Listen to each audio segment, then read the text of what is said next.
아버지 하나님 감사합니다. 이 귀한 시간을 하나님이 함께하여 주셔서 충만한 은혜로 보내는 시간 될 수 있도록 우리 주 인도하여 주옵소서. 우리 주님 예수님 이름으로 기도드리옵나이다. 아멘. 할렐루야. 아멘. 오랜만인데 반갑습니다. 하나님은 살아계십니다. 사람이 살다 보면은 오래된 옛날 친구들이나 관계된 사람들을 만날 때가 있습니다. 작년에 저도 한국을 가서 옛날에 제가 처음 신앙생활 하던 그 목사님, 사모님을 만났어요. 그때 엄청 기뻐하죠. 그리고 옛날에 같이 힘들 때 같이 기도하면서 그 하나님으로부터 응답받았던 그런 얘기하면서 즐거운 시간 보내고 온통 은혜와 신앙에 관련된 또 앞으로 또 서로 같이 힘을 합해서 기도하자 그런 얘기들을 나눴죠. 그렇지만 때때로 우리가 옛날 관계를 만나다 보면은 참 그렇게 신앙하고 전혀 관계없는 만남을 만날 수 있어요. 또 어떤 경우는 제 경험으로 저 산호세에 있을 때 어떤 교회 집사님은 꼭 그분을 만나는 그룹을 보면은 교인들 몰래 술 한잔 살짝 하고 그런 관계들이 또 있더라고요. 저도 잘 몰랐지만 어느 순간 알게 됐어요. 저분하고 만나는 분들이 따로 술 한잔 하시는구나. 뭐 너무 나쁘게 보지는 않습니다. 근데 그런 관계가 있다는 거죠. 그리고 또 이 신문이나 방송 이런 데서 이게 한국에서 동창회들 초등학교, 중학교, 고등학교 동창회들이 어느 순간 많이 활성화됐어요. 근데 소식을 들어보니까 이 동창 모임이 너무 어릴 때 편하다 보니까 이게 이상한 방향으로 흘러가는 경우가 많은 것 같아요. 그래서 뭐 좋지 않는 뉴스가 많죠. 뭐 불륜에 빠지거나 또 오랜만에 친구 만났는데 잘 꼬셔가지고 투자를 받아서 또 사기를 당했구나. 그런 일들도 있고 여러 가지 좋은 일도 있는 반면에 부작용도 있어요. 그래서 우리가 그럴 수 있다는 거죠. 그러니까 우리가 그런 만남이 있을 경우에 이 믿음 생활하는 사람들은 위험에 빠질 수 있는 순간이 되는 거죠. 그래서 이 위험에 빠지지 않게 하는 장치가 있어야 돼요. 그것이 무엇이냐? 신앙생활 하는 사람들은 하나님이 살아계시는구나 하는 것을 기억하고 살아야 돼요. 또 한 가지 중요한 것은 하나님의 눈동자 앞에서 우리가 살고 있다는 것을 기억하시는 분들은 아무리 이상한 관계나 힘든 관계, 위험의 상황에 처해도 언제든지 신앙을 지키고 벗어날 수 있는 것이죠. 그래서 믿음 생활의 핵심 중에 중요한 것이 하나님이 살아계시다. 이 내용입니다. 그러니까 예수님이 이렇게 기도하라 하시면서 첫 줄에 말씀하시는 게 하늘에 계신 우리 아버지여 이렇게 하라는 거예요. 하나님이 살아계시다는 것입니다. 그 살아계신 하나님은 늘 말씀하시는 분이에요. 처음부터 끝까지 온 인류에게 변함없이 똑같은 약속의 말씀을 주시는 분이에요. 특별히 성경을 통해서. 근데 많은 성도들이 성경을 열심히 읽죠. 뭐 1년에 한 번 다 읽겠다고 약속을 하고서도 시작하고 합니다. 근데 한 번을 다 읽을 수도 있어요. 읽지만은 사실은 너무 양이 많다 보니까 그 내용이 다 무엇인지 다 모르고 읽을 때도 많습니다. 읽어도 하나님이 도대체 무슨 말씀 하시려고 이렇게 많은 글을 썼나, 말씀을 하셨나 이럴 때도 있어요. 그래서 사람마다 생각이 다르고 메시지 정리 내용이 다르지만 사실은 성경 전체에 흐르는 메시지를 알고 있으면 큰 도움이 됩니다. 그 제가 정리하고 있는 때때로 조금씩 달라질 수도 있어요. 제가 정리하고 있는 성경 전체를 흐르는 하나님이 말씀하시고자 하는 메시지 크게 세 가지를 이렇게 요약해 보면 첫 번째는 내가 한 약속은 반드시 지킨다. 이 얘기를 계속해서 하고 계세요. 그 다음에는 그 약속은 반드시 예수 그리스도 이름으로 반드시 이룬다. 이렇게 얘기하고 있어요. 예수님 오시기 전에는 구약시대는 누구든지 여호와 이름을 부르는 자는 구원을 얻으리라 이렇게 말씀하셨어요.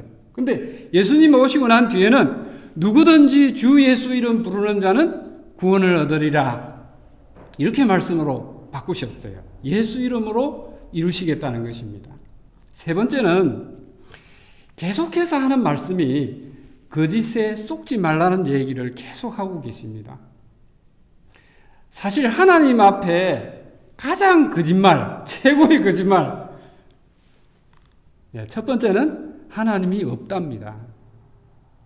그 다음에 하나님이 살아계시지 않다.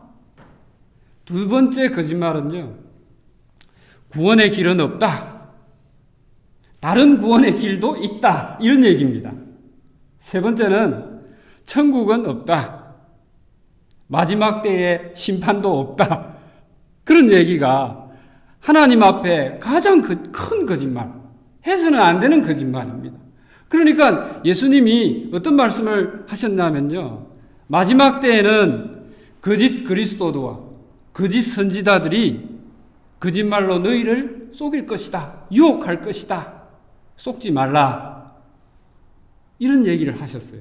그러고는 그 예수님으로부터 배우고 듣고 체험한 제자들과 마가와 누가와 또 바울과 또 유다와 또 야고보가, 이 많은 사람들이, 예수님을 따르는 사람들이 계속해서 강조하는 메시지 중에 중요한 것 중 하나는 거짓에 속지 말라입니다. 여러분, 자기가 생각한 대로 다 행할 수 있는 분이 있습니까? 자기가 말한 대로 모든 것을 실천할 수 있는 분이 있습니까? 자기가 마음에 먹은 생각대로 모든 것을 이루고 그대로 행동할 사람이 아무도 없죠. 근데 그런 분이 계세요. 그것은 하나님만이 가능한 것입니다. 하나님의 마음의 계획과 하나님의 마음의 생각과 하나님의 마음의 지혜대로 모든 것을 이룰 수 있는 능력을 가지신 분이 하나님입니다. 그 대표적인 예가 천지창조입니다. 천지창조, 우리가 지금 우리의 생명이 어떻게 유지되고 있고 천지 만물이 어떻게 질서를 지키고 유지되고 있고, 이 모든 것을 보면은 정말로 이것이 말씀으로 이루신 건데 그것이 가장 귀한 하나님의 능력의 증거인 것입니다. 또 하나님이 자기 마음의 생각과 자기 마음의 지혜대로 하시는 것이 우리를 보호하시는 것과 우리를 만나시는 겁니다. 만남을 얘기하면 하나님이 백성들 앞에 처음으로 강림하셨을 때가 있어요. 그게 출애굽하고 난 뒤에 시내산에 강림하셨어요. 그것이 주이시 랍비들이 많은 연구를 해서 알고 있는 것은 출애굽 후에 오순절이 되는 날 하나님이 시내산에서 이스라엘 백성들에게 강림하신 것입니다. 근데 여러분 잘 아시다시피 예수님이 내가 가고는 보혜사 성령을 보내시겠다. 그러고는 부활하시고 난 뒤에 오순절이 되는 날 이 땅에 성령이, 하나님의 영이 강림하신 것입니다. 그래서 저는 그런 생각을 합니다. 예수님 다시 오실 때는 혹시라도 언젠지는 모르지만 어떤 날을 기준으로 50일째 되는 날이 또 그런 일이 되지 않을까, 이런 생각을 혼자 해볼 때가 있습니다. 어쨌거나 하나님의 지혜, 하나님의 마음에 있는 생각입니다. 마음에 있는 생각, 마음에 있는 지혜를 그대로 행하실 수 있는 분이 하나님이시라는 거죠. 사실은 말씀으로 모든 것을 행할 수 있는 분, 예수님의 기적 사건들을, 수많은 기적 사건들이 있지 않습니까? 눈을 뜨게 한다든지, 들리지 않는 자가 들리게 한다든지, 중풍병자가 낫겨, 걷지 못하는 자가 걷게 된다든지, 이 모든 것이, 그죠? 말씀만으로 예수님이 하신 거예요. 그죠? 하나님의 능력, 이 같은 능력은 어떤 사람에게 만약에 주어졌다면 어떻게 될까요? 더 설명할 필요가 없죠. 그 능력, 그 전능하신 능력이 마귀에게 주어졌다면 우리 인생에 이 세상에는 어떤 일이 벌어지겠습니까? 자기 뜻대로, 자기 이익대로, 자기의 나쁜 생각대로 벌어지지 않겠습니까? 그런데 전능하신 하나님이 이 능력을 가졌다는 것은 우리에게 큰 은혜입니다. 그 이유가 첫 번째는 하나님이 선하신 분이기 때문에 그렇습니다. 두 번째는 하나님이 공의로우신 분이시기 때문에 그렇습니다. 그것이 우리에게 엄청난 은혜입니다. 그 능력의 하나님, 그 은혜의 하나님은 그럼 어떻게 행하시느냐? 성경을 보면 그죠? 하나님이 어떻게 행하시는 패턴이 있습니다. 그 패턴을 요약해 보면 항상 미리 말씀하신다는 거죠. 그리고 항상 정인을 세워요.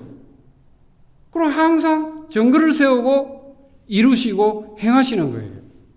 사람이 가장 골치 아픈 것이 예고 없이 갑자기 들이닥칠 때입니다. 주로 나쁘거나 악한 사람들은 미리 얘기 안 해요. 갑자기 막 덮친다고요. 그런데 하나님은 그런 분이 아니라 미리 반복해서 얘기하시고 그 얘기하신 대로 행하시는 분이라는 거죠. 그 예가 성경에 다 나오죠. 아브라함에게 내 후손들이 이방 땅에서 고생하는데 내가 구해낼 것이다. 결국은 출애굽이 이루어지지 않습니까? 그 일에 대한 증인들이 아브라함이 되고 그 말씀을 받은 이삭이 되고 야곱이 되고 요셉이 되는 겁니다. 그러고는 정말로 출애굽을 할 때 홍해를 가르는 역사가 있었죠. 증인이 한둘이가 아닙니다. 수많은 허다한 증인이 증인인데 그 중에서도 모세와 미리암, 그죠? 그것을 목도한 자들이 얼마나 은혜 받았으면 그 바로 찬송을 하고 하나님의 이름을 열방에 높이는 그런 찬양을 했겠습니까? 그들이 증인입니다. 그리고 또 요단강을 건너서 약속의 땅에 넣으실 때도 이미 아브라함에게 말씀하셨고 계속해서 반복해서 얘기하시고 그 요단강물을 말릴 때도 거기 제사장들과 이스라엘 백성들이 다 목도하는 증인들 앞에 했을 뿐 아니라 하나님이 12돌을 지어서 후손들을 위해서 증거로 삼으라고 세우라고 그러신 것입니다. 또 이스라엘 시대 왕국을 더 가면요. 북이스라엘 시대에 정말 가장 악하기로 소문난 왕이 있었어요.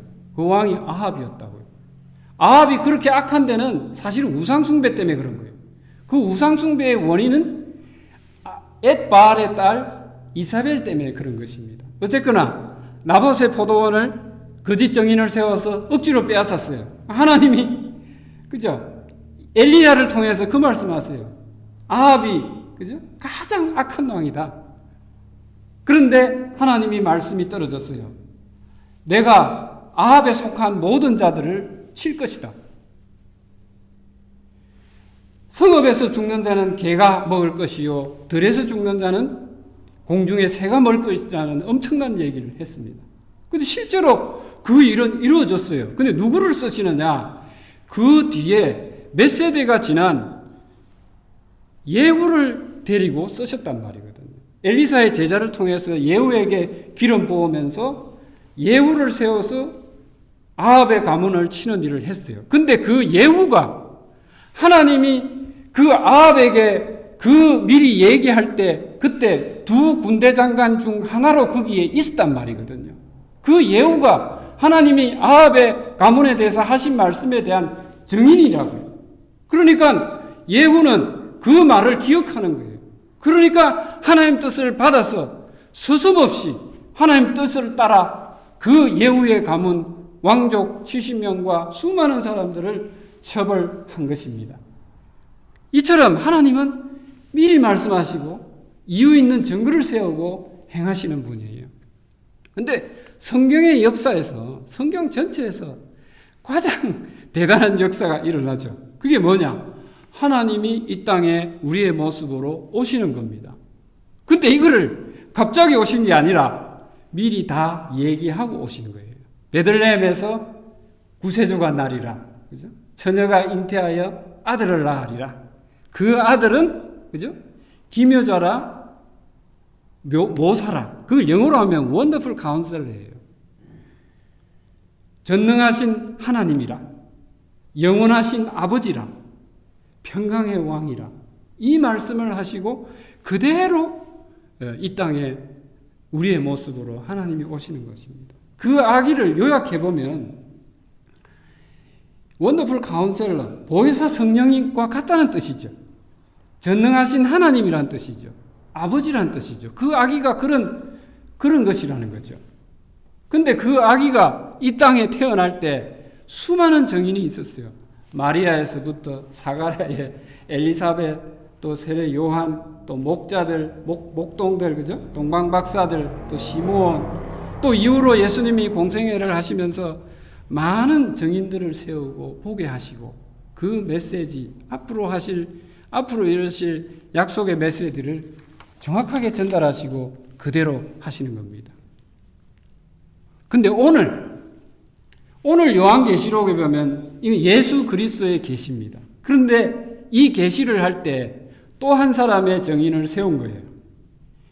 바로 자기 제자 요한을 증인으로 세워서 말씀하시고 계십니다. 무슨 말씀하시냐? 나는 살아있다. 나는 처음과 마지막이라. 이 말씀을 하시는 거예요. 그러고는 21장에 가면요.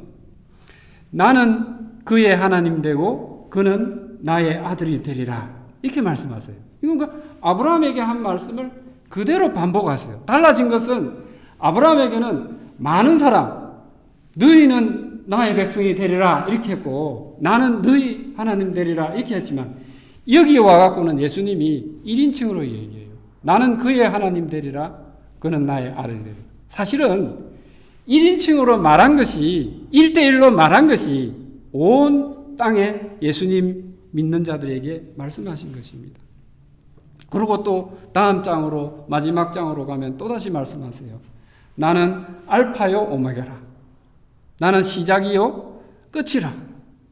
처음이요 마지막이라. 그러니까 이걸 요약해보면 무슨 말로 요약할 수 있겠어요? 모든 것은 내 손에 있다. 이런 얘기로 요약할 수 있는 것입니다. 그러시면서 끝에 가면은 내가 속히 오리라 이 말씀을 하신다고요. 오늘 대강절입니다. 예수님 오시는 것을 기다리기 시작하는 주입니다. 이제부터 우리는 이미 오신 예수님, 아기 예수님을 또 기다리겠지만 그 절기를 기억하며 지키겠지만 더 중요한 것은 다시 오실 이 땅의 평화와 평강을 가져오실 우리를 구원하실 예수님이 다시 오시는 것을 기다리는 것을 재확인하는 시간입니다. 그 다시 오실 예수님을 기다리는 성도가 위험에 빠지지 않으려면 늘 기억해야 되는 메시지가 있습니다. 하나님은 살아계시다. 예수님은 살아계시다. 예수님은 처음과 끝이요 모든 것이 예수님의 손에 있다 라고 기억하는 것입니다. 사실은 사람은 연약해서 그것을 다 기억을 못하죠. 예수님이 우리를 위해 도와주셔야 가능한 일입니다. 어쨌거나 우리가 기도하면서 우리가 늘 어떠한 순간 어떠한 위험에 처할지라도 늘 우리 주 예수 그리스도께서 살아계시고 우리를 위해서 도와주실 것을 기도하는 우리들이 되도록 인도하여 주실 줄 믿습니다. 기도하시겠습니다. 아버지 하나님 감사합니다.